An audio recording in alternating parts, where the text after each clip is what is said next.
So the Hoosier Hill is like a cool hill because it's like right next to us, and it's like the highest point in Indiana.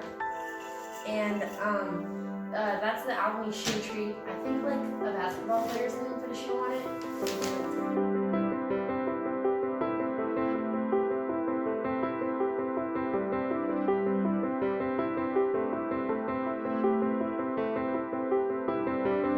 So the Hoosier Hill is the highest point in Indiana. It is 1,257 feet above sea level, and from like the most bottom point of it, which is like it's like a hill, but it's like a very not slope hill. It's not very steep. 297 feet above just the ground. I wanted to go because I read a book recently, and it was about these people, these two people, who they're from very different backgrounds, and they find each other just out of nowhere, and they decide to do a project together. And the project is Wandering Indiana. And one of the first places they went was Hoosier Hill, and that's why I wanted to go there, because I wanted to see it. And it's really not much when you look at it. It's just a little picnic area, but I mean, it's cool.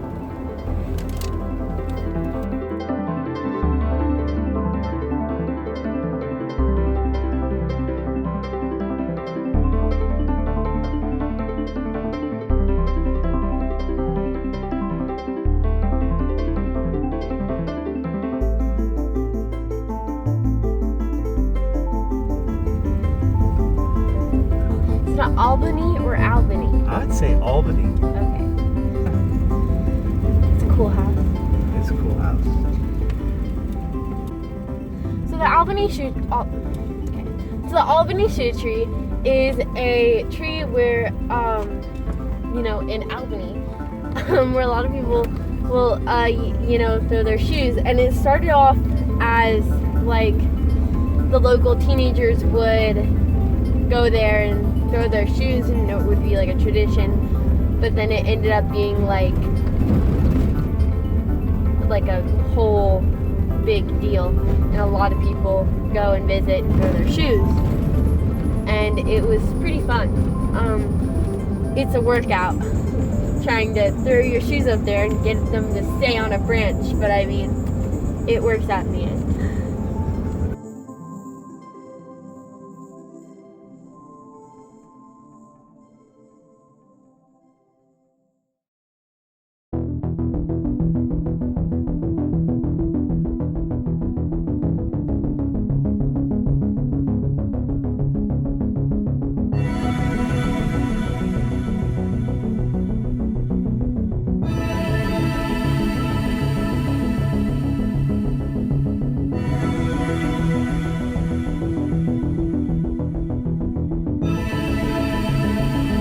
Okay, so the last place we went to was the world's largest ball paint, and it's, I think, 42 years old. The guy who owns it, he painted the first layer when he was a little kid, and it started off as a baseball, and it is now over 6,000 pounds, 26,400, and now 402 layers. We painted a layer. The reason I wanted to come to the world's largest ball paint was because we just talked about it last year in school, and the second thing is I read a book called All the Bright Places, which they actually had all the bright places hung up in their little garage, and the author was here, and they painted a layer as well.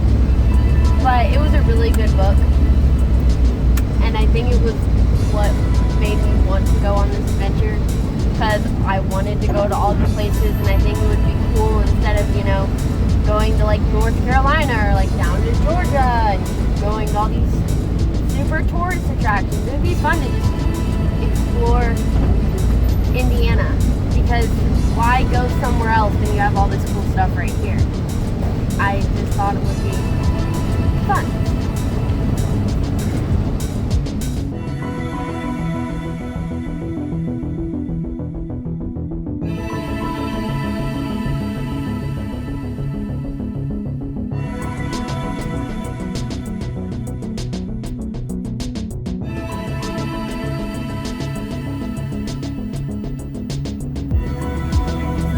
Caverns are they are the longest passageway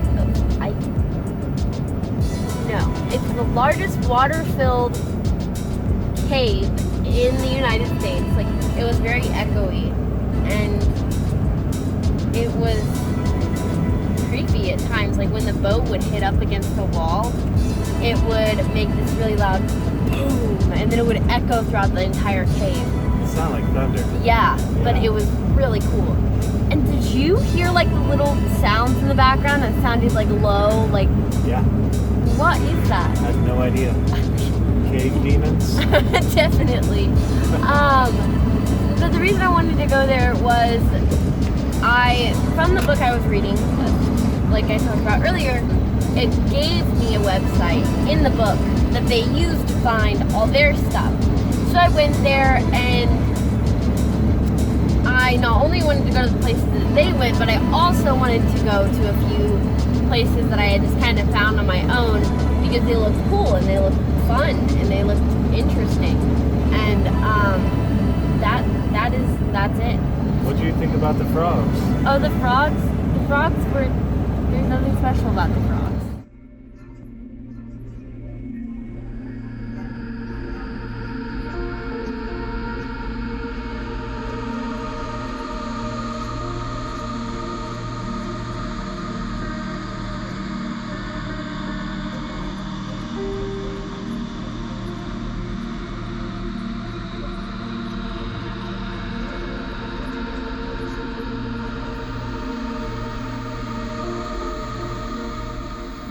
Rose Island was an old amusement park that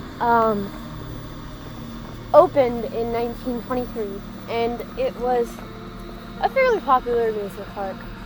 It had one big ride that was on the Ohio River, and it was like, when it was a water ride, it looked like a water ride. In 1937, there was a big flood, and it got taken out pretty much.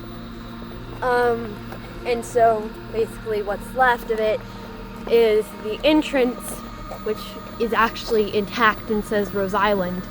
And they kind of redid it a little bit to like put information about it on there. Before Rose Island was here, it was what they thought was the grounds of the Aztec Indians, and it was like, there's a little part where it like kind of covers from the Ohio River so they can see it, but if people were coming down the Ohio River, they wouldn't be able to see them. And basically what they would use that as is they would use it to tell if either another tribe was coming, or British were coming, or anybody else was coming, and they would use that as a hiding spot. Now, however, it also said that the land was cursed by the devil, and it was called the Devil's Backbook. And that's just, a cool story to go with it. Still on the same grounds as Rose Island.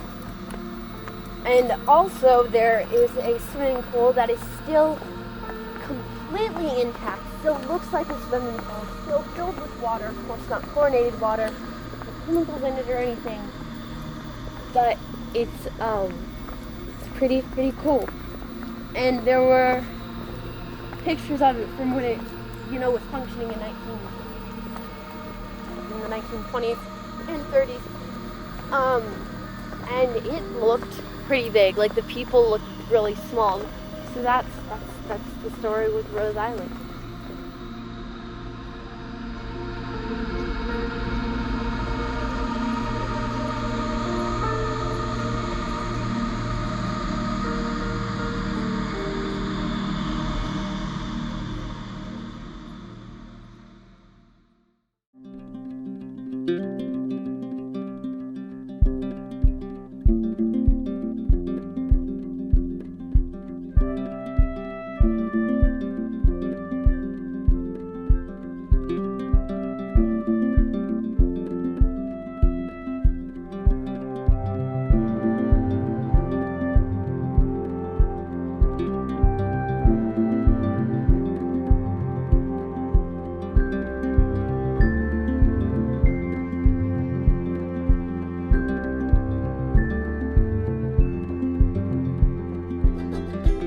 So the moon tree is a 30-year-old sycamore that is in front of the Indiana State House, and it was made from a seed that was actually flown from the moon and back, and then it was planted, in front of the State House.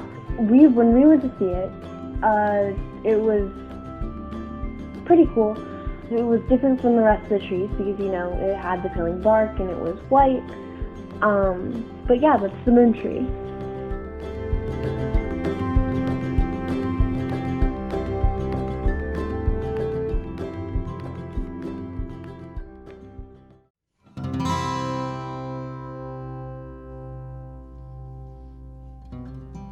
Our journey continued from there, staying off the interstates, taking the old roads, blasting through all the towns, looking at the old garages and houses, wondering what kind of people live there, wondering what we would be like if we lived there. The mixes of barns falling on themselves and new vinyl box houses, all in neat little rows, driving on roads that were gravel 50 years ago. Dirt roads not long before that farmland, a forest, the bottom of a shallow sea. More than anything, it was good just to spend time with Ehvah. She's such a wonderful person. I'm excited to release her onto the world. She will bring more goodness to this place, and that's what we need. More people just being kind to each other, And I've condensed 3 days of travel, 800 miles down into just a few minutes here for this video. But it's the moments in between, sitting across the table from each other at a Chinese buffet, or just talking in the van, where we find a shared lens to see the world, like she's just a kid. She's an amazing kid. And in that context, we find our adventures. And we've shared it with you. So I hope you enjoyed it. Thank you for watching. I'm a lucky man to have such a beautiful, amazing daughter.